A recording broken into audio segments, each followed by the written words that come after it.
The passage itself was empty except for a pallid, tall, thin gentleman in a fur coat, under which his night clothes could be seen, who was sitting before one of the doors.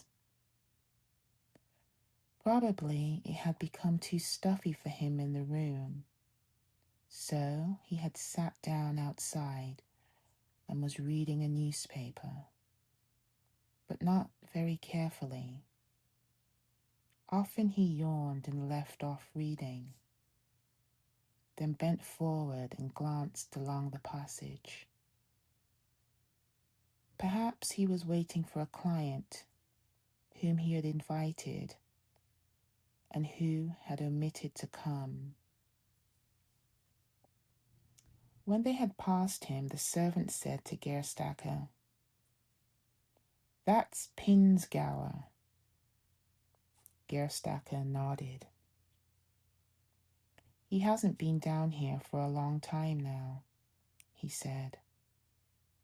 "Not for a long time now," the servant agreed.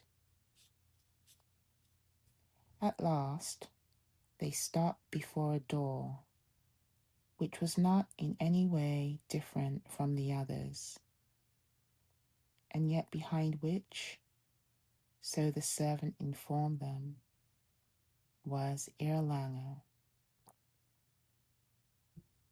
The servant got Kay to lift him onto his shoulders and had a look into the room through the open slit. "He's lying down," said the servant, climbing down. "On the bed, in his clothes, it's true. But I fancy all the same that he's asleep. Often he's overcome with weariness like that.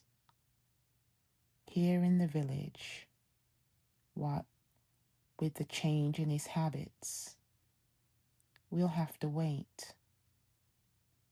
When he wakes up, he'll ring.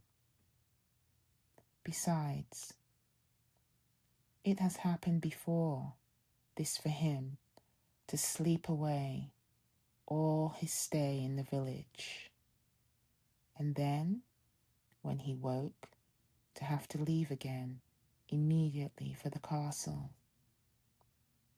It's voluntary, of course, the work he does here.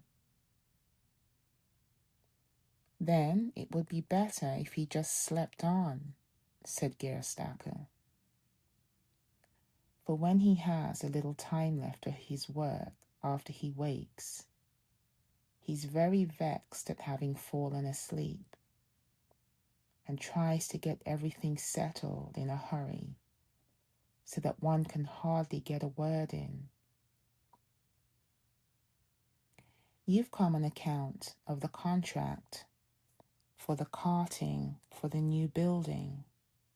asked the servant.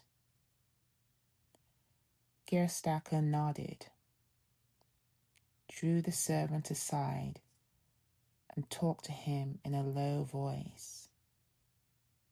But the servant hardly listened, gazed away over Gerstacker, whom he overtopped by more than a head,